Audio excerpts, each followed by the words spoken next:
എല്ലാ പ്രിയപ്പെട്ടവർക്കും സുജിസ് വേൾഡിലേക്ക് സ്വാഗതം. ഇന്ന് നമുക്ക് നല്ല പാവയ്ക്ക കിട്ടിയിട്ടുണ്ട്.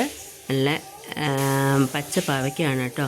അപ്പോൾ അത് നമുക്ക് എങ്ങനെയാണ് തോരൻ വയ്ക്കുന്നതെന്ന് നോക്കാം. അത് നന്നായി കഴുകി അകത്തെ കുരുവും അതിൻ്റെ വാലുമൊക്കെ കളഞ്ഞ് നല്ല വൃത്തിയായിട്ട് എടുത്തിട്ടുണ്ട്. അത് ഇതേപോലെ ചെറുതായിട്ട് കൊത്തി അരിഞ്ഞെടുക്കുക. ഉഷ്ണ മിത ശീതോഷ്ണ മേഖലകളിൽ വളരുന്ന ഒരു വെള്ളരി വർഗ്ഗ ചെടിയാണ് പാവയ്ക്ക. അപ്പോൾ അതിനകത്ത് മഗ്നീഷ്യം, ഫോസ്ഫറസ് തുടങ്ങിയ മൂലകങ്ങളൊക്കെ അടങ്ങിയിരിക്കുന്നു. നമുക്ക് രോഗപ്രതിരോധ ശക്തി വർദ്ധിപ്പിക്കാനും ഒക്കെ അത് നല്ല സഹായകമാണ്. അതിലേക്ക് കൊത്തി അരിഞ്ഞ പാവയ്ക്കയിലേക്ക് ഞാൻ 1 ടീസ്പൂൺ ഉപ്പ് ഇട്ടിട്ടുണ്ട്. അത് നന്നായി ഇളക്കി യോജിപ്പിച്ച് വയ്ക്കുകയാണ്. പാവയ്ക്കയിലുള്ള അധികമുള്ള കയ്പുണ്ടെങ്കിൽ മിക്കവാറും പേര് അത് കഴിക്കാറില്ല. അപ്പോൾ അത് ഒഴിവാക്കാൻ വേണ്ടിയിട്ടാണ് ഞാനിങ്ങനെ ചെയ്യുന്നത്. ഇതിലേക്ക് 2 സവോള, ഇടത്തന സവോളയാണ് ഞാൻ എടുത്തിരിക്കുന്നത്. നിങ്ങൾക്ക് എൻ്റെ പാചക രീതികൾ ഇഷ്ടപ്പെടുന്നുണ്ടെങ്കിൽ എൻ്റെ ചാനൽ ലൈക്ക് ചെയ്യാനും കമൻറ്റ് ചെയ്യാനും സബ്സ്ക്രൈബ് ചെയ്യാനും മറക്കരുത്. മാത്രമല്ല കൂട്ടുകാരിലേക്ക് ഷെയർ ചെയ്യുക കൂടി ചെയ്യുക. ഇതേപോലെയുള്ള ചെറിയ പാചക വീഡിയോകൾ കുട്ടികൾക്ക് വേണ്ടിയിട്ട് തയ്യാറാക്കുന്നത് എനിക്ക് ഇഷ്ടമാണ്. അപ്പോൾ ദാ ഞാനതിലേക്ക് ഒരു 4 പച്ചമുളക് കൂടി എടുത്തിട്ടുണ്ട്.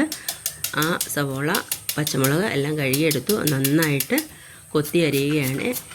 പാവയ്ക്ക അരിഞ്ഞ പോലെ തന്നെ ചെറുതായിട്ട് കൊത്തി അരിഞ്ഞ് എടുക്കുകയാണ്. രണ്ടും ഒരേ വലുപ്പത്തിൽ കിടക്കുകയാണെങ്കിൽ വേവും കറക്റ്റാകും. അതുകൊണ്ടാണ് ഞാൻ ഒരേപോലെ തന്നെ അരിഞ്ഞ് എടുക്കുന്നത്. പച്ചമുളക് ഞാൻ അരിഞ്ഞെടുത്തിട്ടുണ്ട്. അപ്പോൾ ഇനി വേണ്ടത് ഒരു അരമുറി തേങ്ങയും കൂടെ വേണം നമുക്ക്. ചെറിയ തേങ്ങ മതിയാവും, ഒത്തിരി വലിയ തേങ്ങയൊന്നും വേണ്ട. ഒരു പാവയ്ക്കല്ലേ നമ്മൾ എടുത്തിട്ടുള്ളൂ. അതുകൊണ്ട് അപ്പം അത് അരിഞ്ഞ് വെച്ചിട്ടുണ്ട്. അതിലേക്ക് നമ്മൾ ആ ഉപ്പിട്ട് വെച്ച പാവയ്ക്ക പിഴിഞ്ഞെടുക്കുകയാണ്.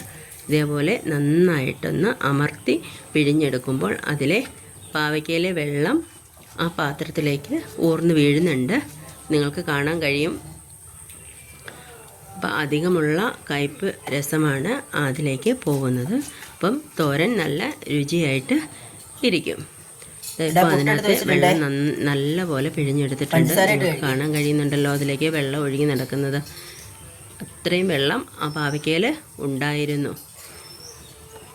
ഇതെല്ലാം കൂടെ ഒന്നും കൂടെ നന്നായിട്ട് പിഴിഞ്ഞെടുക്കുകയാണ്. ഏകദേശം ഒരു 100 മില്ലി വെള്ളം അതിനകത്തുണ്ടാവും. അത്രയ്ക്ക് വെള്ളം അതിനകത്തുണ്ടാവും. ഉപ്പിട്ട് പിഴിയുമ്പോൾ അത് കൃത്യമായിട്ട് അതിങ്ങി പോരുന്നുണ്ട്. ഇത് അത്രയും ഉണ്ട്.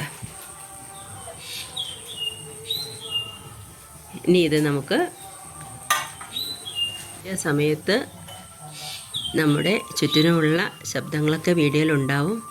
ഇത് കണ്ടോ, ഇത്രയും വെള്ളം അതിനകത്ത് ഉണ്ടായിരുന്നു. ഒരു 100 മില്ലി വെള്ളം അതിനകത്ത് ഏകദേശം ഉണ്ട്. ഇനി നമുക്ക് ഒരു ചുവട് കട്ടിയുള്ള ഉരുളി അടുപ്പിൽ വെച്ചതിന് ശേഷം നമുക്ക് അതിലേക്ക് തോരൻ ചേർക്കാം. ഉരുളി അടുപ്പിൽ വെച്ചിട്ടുണ്ട്. എണ്ണ ഒഴിച്ചു. അതിലേക്ക് കടുകിട്ട് പൊട്ടിയ ശേഷം കരിവേപ്പില കൂടി ഇടണം. അതിലേക്ക് സവോള ആദ്യം ഇടുകയാണെങ്കിൽ ആ സവോളയുടെ ആ പച്ച ഇത് ഒന്ന് മാറും. അതിലേക്ക് പച്ചമുളകും ചേർത്ത് നന്നായിട്ട് ഒന്ന് വഴറ്റിയെടുക്കുക. അതിലേക്കാണ് ഈ പാവയ്ക്കയും ചിരകി വെച്ച തേങ്ങയും കൂടെ ഇടുന്നത്. അപ്പോൾ ഇനി എല്ലാം കൂടെ ഒന്നുകൂടി ഇളക്കി യോജിപ്പിച്ചാൽ മതിയാവും. ഉപ്പും കൂടി ചേർത്ത് കൊടുക്കണം.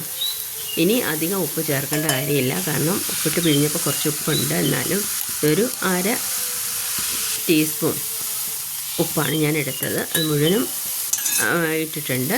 അപ്പോൾ അത്ര ഉപ്പ് അത്രയും പാവയ്ക്കയ്ക്ക് മതിയാവും. കാരണം അതിലൊരു അല്പം ഉപ്പിൻ്റെ അംശം ഉണ്ടാവും.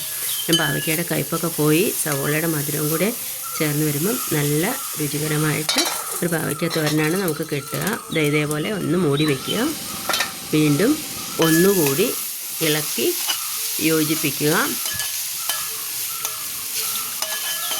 നന്നായിട്ട് ഇളക്കി യോജിപ്പിച്ചിട്ട് ഒന്നുകൂടി മൂടി വയ്ക്കുക. അപ്പം നമുക്ക് അടുക്കളയിൽ ജോലി ചെയ്തുകൊണ്ടിരിക്കുമ്പോൾ ഇടയ്ക്കിടയ്ക്ക് ഒന്ന് വന്ന് ഇളക്കി കൊടുത്താൽ മതിയാവും. ഞാൻ എൻ്റെ അടുക്കള പാചകത്തിൻ്റെ ഇടയിൽ ഓടി വന്ന് ഇതേപോലെ തോരനൊന്ന് ഇളക്കി കൊടുക്കുകയാണ് ചെയ്യുന്നത്. അപ്പോൾ വെച്ചിട്ട് ആരും എങ്ങും ദൂരേക്ക് പൊക്കളയരുത്. ഇതാ ഇപ്പോൾ രണ്ടാമത്തെ ഇളക്ക് കഴിഞ്ഞപ്പോൾ, അതായത് രണ്ടാമത്തെ ആവി വന്നു കഴിഞ്ഞപ്പോൾ ഇതേപോലെ അതിൻ്റെ ചെറുതായിട്ടൊന്ന് നിറം മാറിയിട്ടുണ്ട്. ഇനി ഒന്നുകൂടി ഇളക്കി കൊടുത്തു കഴിയുമ്പോൾ പാവയ്ക്ക നല്ലപോലെ വെന്തിട്ടുണ്ടാവും. രുചിയുള്ള പാവയ്ക്ക തോരൻ നിങ്ങൾക്ക് റെഡിയായി കിട്ടും. അപ്പോൾ ഇതേപോലുള്ള പാചക രീതികൾ എല്ലാവരും പരീക്ഷിച്ച് നോക്കുക. ഇപ്പോൾ 2K കിഡ്സ് പെട്ടെന്ന് നിങ്ങൾക്ക് ഒന്ന് ഒരു കൂട്ടാനൊക്കെ വെക്കാനേ നേരം കിട്ടുകയുള്ളെങ്കിലും ഒരു പാവയ്ക്ക തോരനും ഒരു മുട്ട പൊരിച്ചതും ഒക്കെ ഉണ്ടെങ്കിൽ നിങ്ങൾക്ക് ഭക്ഷണം കഴിക്കാൻ പറ്റും. വെളിയിൽ നിന്ന് വാങ്ങിക്കുന്ന ഭക്ഷണം കഴിച്ച് വയറ് കേടാവാതെ ഇരിക്കാൻ ഇത് നിങ്ങളെ സഹായിക്കും. നിങ്ങളൊന്ന് പരീക്ഷിച്ച് നോക്കൂ. കൂട്ടുകാർക്ക് ഷെയർ ചെയ്ത് കൊടുക്കുകയോട് ചെയ്യൂ. ചാനൽ സബ്സ്ക്രൈബ് ചെയ്യാൻ മടിക്കരുത് കേട്ടോ. ഇതാ നല്ല പാവയ്ക്ക തോരൻ അധികം കയ്പില്ലാതെ എടുക്കാം.